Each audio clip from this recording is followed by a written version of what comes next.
AstroTurf, more than just a field. It's where dreams are born. Made right here in America by hands that understand hard work, resilience, and dedication. Each fiber woven with pride. Every roll a testament to American craftsmanship.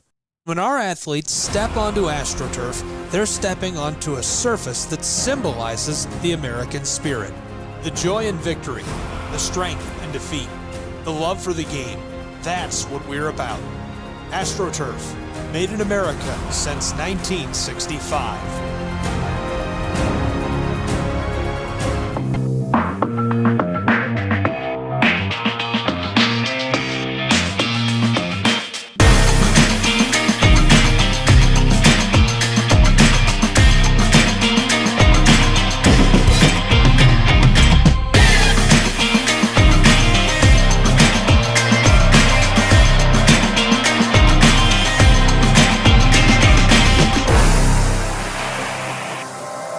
Hello and welcome to another edition of the AstroTurf A-Team. I'm here with our soccer guys today. Very excited to be with them. Carl Capellas is in the top right of your screen. He's our director of soccer for AstroTurf. And Andrew Goldberg with us there, national sales manager for SISPitches and hybrid grass sales for AstroTurf. So excited to have you guys with me and to talk about what we're doing with hybrid systems across the United States. Lots of exciting stuff happening right now. Thanks, Gabe. Yeah, it's we've seen a lot of changes and foresee it coming for some time here. So excited to be here with you today. Yeah, Gabe, thanks for having us on. Yeah, we're excited to have you guys. Andrew, you're about a year into this now, or 2 years now. Tell me about the systems and kind of what's been the most exciting part about getting into this business for you. Well, yeah, so been at it with AstroTurf SISGrass just a little bit under a year now. It's very exciting for me, just because my background is originally natural grass. I went to college for turf grass science, and originally wanted to be a golf course superintendent, but for the past 15 years I've been working for general contractors that build ball fields, both natural and synthetic. So when the opportunity came to to represent SISGrass here for AstroTurf, I mean, it was just a no-brainer for me. These hybrid systems have come a tremendously long ways, over the years. SISGrass is the best hybrid system in the world, so to be able to represent them in the U.S., extremely exciting for me. I didn't know about the golf background. Are you pretty good? No, I'm not, but I do love the sport. I don't play a lot anymore, but yeah, my original goal, when I went to school, I went to Penn State in the mid to late '90s, and almost everybody in the turf grass programs back then was there to be a golf course superintendent, and that was my goal. Worked on golf courses for years, and then got involved in the crazy world of synthetic turf, and just kind of been no looking back. But it's interesting, and I'm excited that it's come full circle. And like I said, to be able to represent the best hybrid system, which is going to we're going to start seeing them more and more here in the U.S. It's commonplace overseas, but they're coming here, especially with the World Cup coming. Just couldn't ask for a better job. Yeah, it seems like they're cropping up everywhere, and it's becoming a bigger and bigger part of the conversation. Tell me what makes a hybrid turf system different from natural grass, in layman's terms, for somebody who doesn't know anything about synthetic turf or grass. How would you explain that? Well, hey, Carl, I'll let you take it from a playability standpoint, since you're the soccer player, and then I can, kind of get into a little bit more of the grass side of it. Yeah, so soccer is a sport. Obviously, this hybrid technology really started in the soccer world in Europe, and as you know, for playability of the surface, how the ball and the player interacts with the surface, soccer is as important as any other sport. Maybe field hockey and soccer, the two biggest sports where the playability of that surface is important. So, in short, what we like about hybrid fields is it does two things. One is it firms the field up a little bit, but secondly, it makes it more difficult to divot, which makes the field, obviously, the planarity of the field much better through the course of the life of this field over time. Because as we know, some of those grass fields that we played on as kids, and you still see them, they get worn out in certain spots and they never recover. So having a hybrid system allows your field to play more consistently for a longer period of time, which is what we as soccer players love. Yeah, no kidding. Consistency is key. And it's funny. I feel like it's hard to understand that for some people, but as soon as you have been talking about turf grass and fields and synthetic turf for more than a couple of hours, it becomes really key how important having a consistent surface where you step and it reacts the same way and plays the same way every time really is. So these are some of our partners, from what I understand, from the SISGrass side and hybrid systems side. Talk to me about some of the clientele we have, some of the great teams that are part of the AstroTurf family on this side. Sure. So, even non-soccer fans will know teams like Real Madrid and Barcelona, two of the top 10 most expensive sports clubs in the world. And there are several different types of hybrid systems out there, and they're choosing to have a SISGrass pitch system put in without a tender, right? Without putting it out to bid. They're choosing the system that they prefer. So that really speaks volumes for them. And then you see someone like Green Bay Packers on here, an NFL team that wants to play on grass, that is the frozen tundra, right, where it's not the easiest place to grow grass, that they recognize a system like this it works for them, as you can see. And a real interesting thing is if you look at some of these clubs, you have places like Northern England, you have Spain, you have Green Bay, you have Northern Italy, you have Switzerland, you have Scotland, down south, even South America, lots of different climates, lots of different types of grass that are preferred at these climates. And all it speaks to the diversity of the product that we are offering, that it works in many different regions, even Turkey, where they prefer in Fenerbahce. I know that they prefer Bermuda type grass versus ryegrass versus Kentucky bluegrass. All these different systems really work well. Well, I wouldn't call this local compared to that, but it's about as local as you're going to get. It's kind of local to you. You're right in the neighborhood here. Yeah. 2 MLS clubs in just a couple of days trying it out, and from what I understand, enjoying what we did do there. That blew my mind that you rang them on the phone. You're like, "Hey, we're coming. We're coming right now. Get ready." Yeah, so partly due to me doing my job, right, and being in the soccer world in the U.S., but then also just the name brand, right, and recognizing it, people knowing what it does right away. We actually have it helps that we have the San Jose Earthquakes and Toronto FC in MLS that have full pitches stitched, but these. When we had the machine over here, it was doing some trials for the 2026 World Cup, and we had that brief little window, 2 days basically, that we were able to keep it. We were able to get it down to FC Cincinnati, which you see right there, their stadium, and do a little stripe for them. That's a great picture that shows places where they don't get much sun, and the field gets hammered by players as they're going over in their warm-up areas. They're running back and forth in the same area and really chewing up the field. So this stitching we did for them really was able to reinforce that area, and they've really enjoyed it. It's been a big success.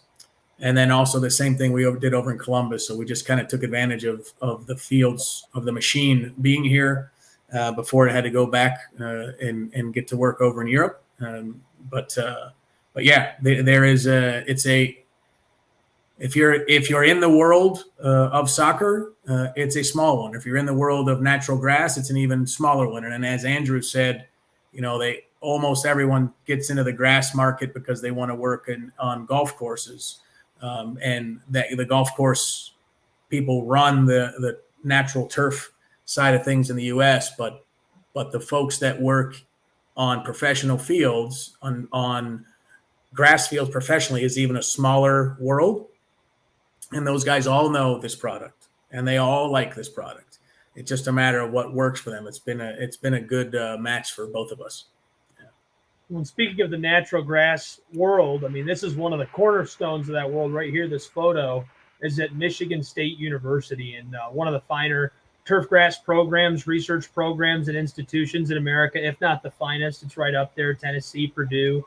And this is from that testing run, which I have footage of, and I'll play for everybody in just a moment. But talk to me about partnering with these guys and working on testing with them on this system specifically. I do want to mention AstroTurf has invested more money, more time, more energy, effort into testing both natural and synthetic turf than any other company. Pretty proud of that. And that's something that's been coming up a lot lately on my end. Yeah, it's important for us.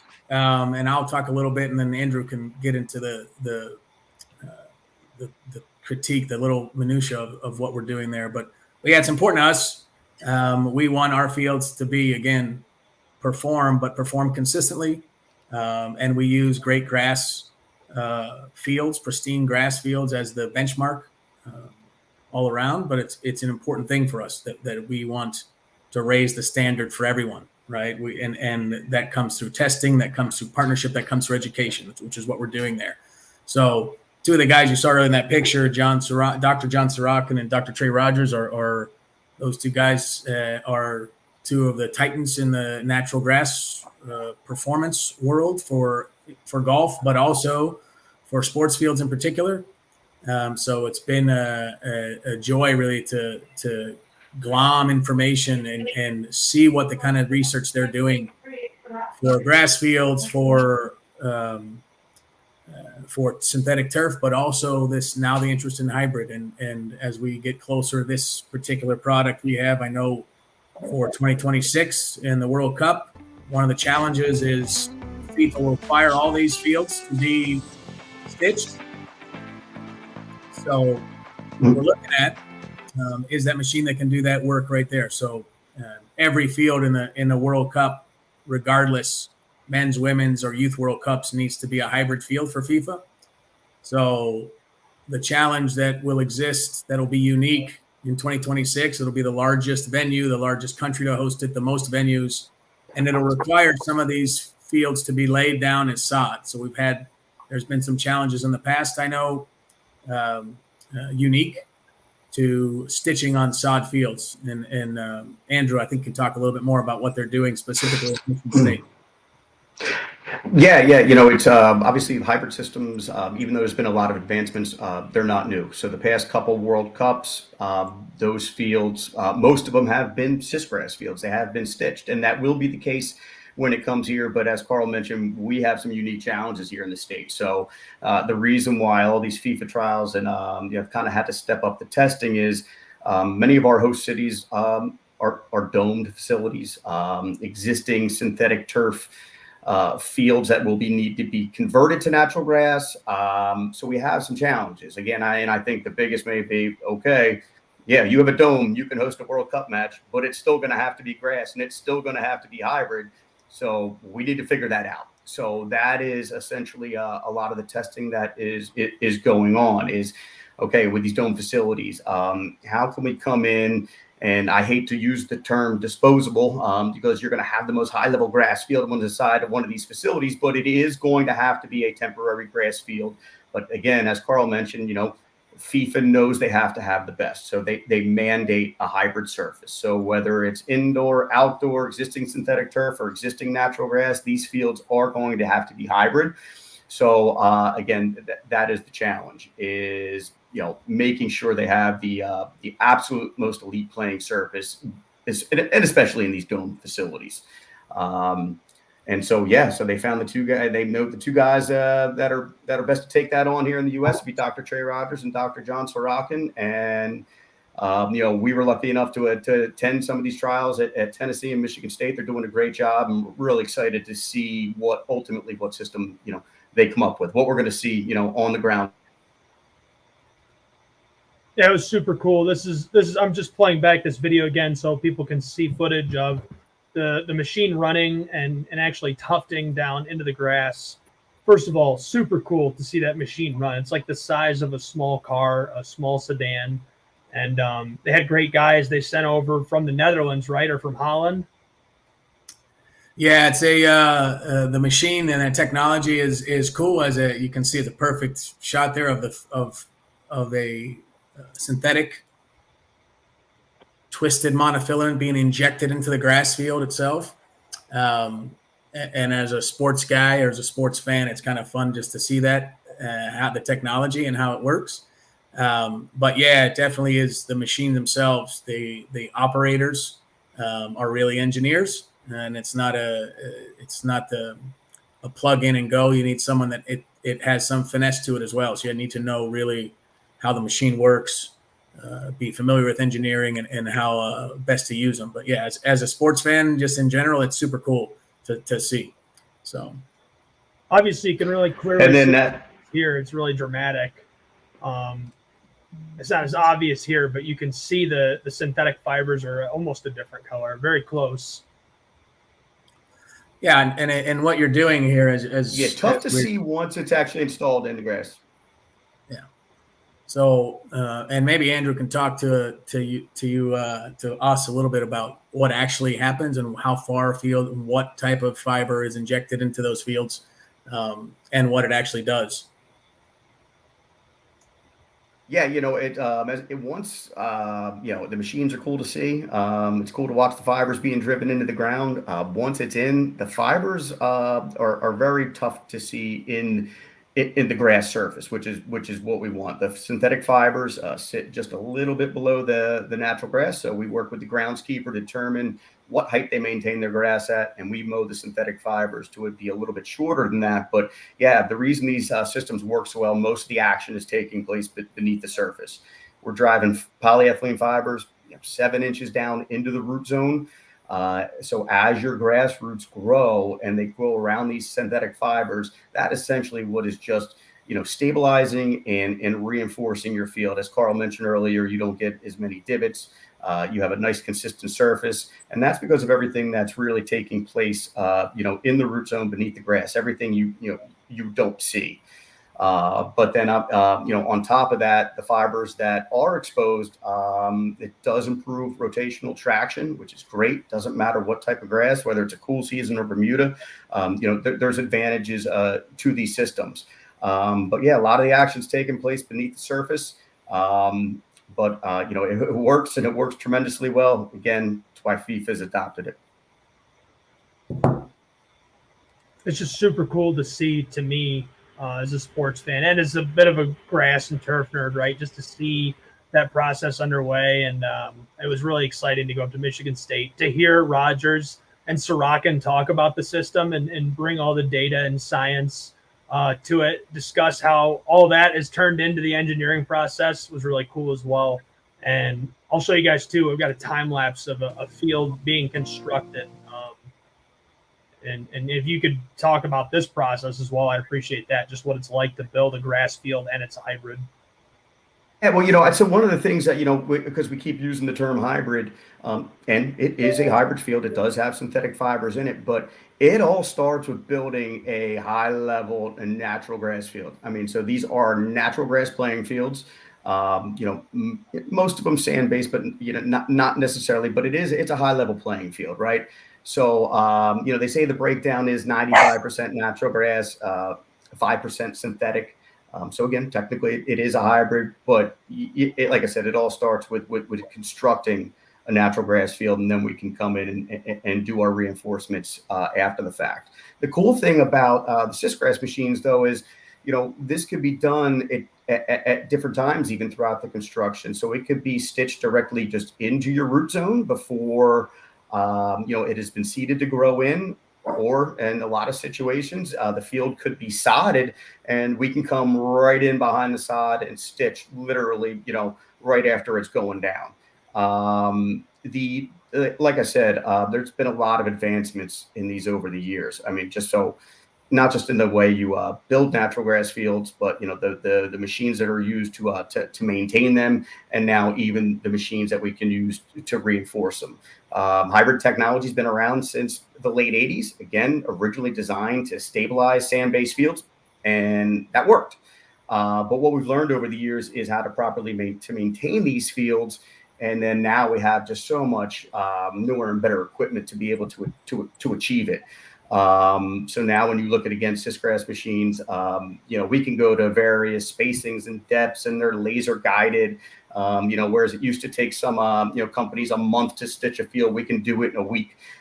So yeah, it's pretty cool to see how far these have come. Carl, I thought we lost Carl there. I thought Carl was just going to be gone for the rest of the podcast. I got so excited about that video, I needed to focus on it. Yeah, we love watching. Yeah, you love seeing any great construction. Just being, that's what we're in. We're in the construction business, really. But seeing that the construction being done, the precision that is involved, you get a good sand-based field, and you see those grow lights there that they're using. Grow lights, different things that you can use, makes it exciting. When you get people that do a good job and do things well, it's and you get a good result, you got to enjoy it. Okay, so I want a couple more things from you guys before I let you off the hook. I know I'm taking up a lot of your time here. I really appreciate you guys coming on and talking about the hybrid systems and what they're bringing to the North American market. First, from a fan's perspective, I want to get into the sales pitch and the business end of things, and I want you to talk right to front offices, why they should consider a hybrid system, what the benefits are of it. But from a fan's perspective, and again, kind of going back to layman's terms, what do fans need to know about hybrid pitches, and what benefits do they bring to their favorite teams? Yeah, so I think what you can see and the just the tagline is that hybrid fields, SISGrass injected field, is going to make your grass field perform about 3 times as long, right? Without divots. And you see games, you watch NFL games where they're changing out between the hashes every so often. You see soccer games where the goal box is smashed up. You see right in front of the pitcher's mound in a baseball field gets hard and gets hammered. Lacrosse creases, all these high wear areas get just beat up and the field becomes discolored. So from a fan's perspective, the field's going to look better longer. From a player's perspective, that field's going to last, again, going to play about 3 times as long. So from an end user's perspective, from an ownership perspective, you have a stadium and you want to you can now use that stadium, right? You know, that it's going to be safe and perform more consistent for a longer time, but then you also have the capability of hosting, you know, instead of just 8 games a year or 10 games a year without fear, you can extend that out to whatever you're doing. You know, I was sold on it when I saw over in England at Loughborough University, which is they do work similar to on-field performance in England field, and they kept track of the amount of times they used that field and how many uses, and it had 100 uses, a grass field with 100 uses, and not just walkthroughs, but practice or games. And the field was fantastic, and I was sold from there. So. Oh, that's awesome. Yeah, I think Carl hit on all the main points there. I think from you said, like, when you're talking to the front office, what's the sales pitch? I mean, really, when you have a playing field, what the goal is, you want, especially when you're talking natural grass, you always hear pristine natural grass, pristine natural grass. Even on the synthetic side, that's what you're trying to do your best to mimic. And on the natural grass side, that's what you strive for, right? So to me, is if you want a pristine natural grass field and you want the absolute best playing field possible, I mean, we've essentially, moved the benchmark, right? This is the most pristine, the best natural grass field that you can build and that you can install, and like for all the reasons that Carl mentioned. You can use it more from a playability standpoint, and now we can say with the rotational traction and the consistent surface, it's a safer surface, which is a huge thing, right? But and it gives you ability to put more games, more matches, more events in your stadium. It's a training field, you can simply use it more. So again, if your goal is to always build the best playing field possible, for us, getting involved in the natural grass world, to us, it's a SISGrass pitch. That's the best, and that's what we're always trying to do. Whether it's an AstroTurf synthetic field, on the synthetic side, we're always trying to do the best. Whether it's natural grass, again, SISGrass is the best. So that's that's where I'm coming from, anyways. Well, I think you hit the nail on the head. Is there any closing thoughts from either of you guys? I don't want to just cut you off after that great sales pitch. That was really good, though. Any closing thoughts, Carl or Andrew, on SIS pitches, hybrid grass systems, and working with AstroTurf? I put probably 6 months into this, researching the different types of hybrid, talking to every company, talking to end users, traveling around the world to see these pieces of equipment and how things work before we really dialed in and chose to and worked on partnering with SISGrass. And it's so good. It's such a good system when it's put in. It is the ultimate win-win, and it's an investment in your field, the longevity of your field, the playability of your field, with good people to work with. So it is a complete slam dunk for me. I love the fact that it's a little bit of both worlds, right? The synthetic world that we live in, coupled with the natural grass world that exists. And here's a way to bridge those two and still get playability, and even better playability than you already have. So I'm a huge proponent and huge fan of the technology, and am excited that we're at the forefront of doing a lot of these the first hybrid fields in the United States. And we have Andrew, who's a agronomist at heart and a wonderful employee for us from an owner side, right? To give knowledge to an owner and how to use the machine, but also how to grow. He speaks their language, so it really is a great addition. He's a great addition to our team.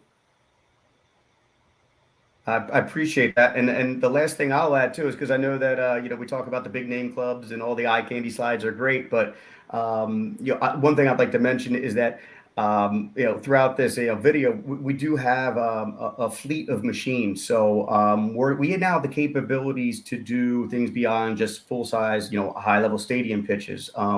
Whether it's something as small as a cricket wicket, cricket's making its way into the U.S. now at a rapid pace. It could just be, goal boxes, just smaller high use areas that groundskeepers are having trouble keeping grass growing or maintaining. So we have a lot of capabilities. You don't have to necessarily just be the Green Bay Packers or FC Barcelona to install one of these fields.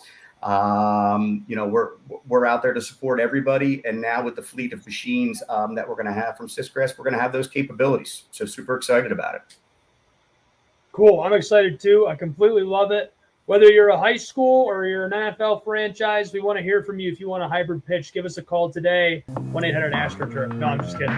Thanks for joining me, guys. This has been the AstroTurf A-Team, and we'll catch you again next time.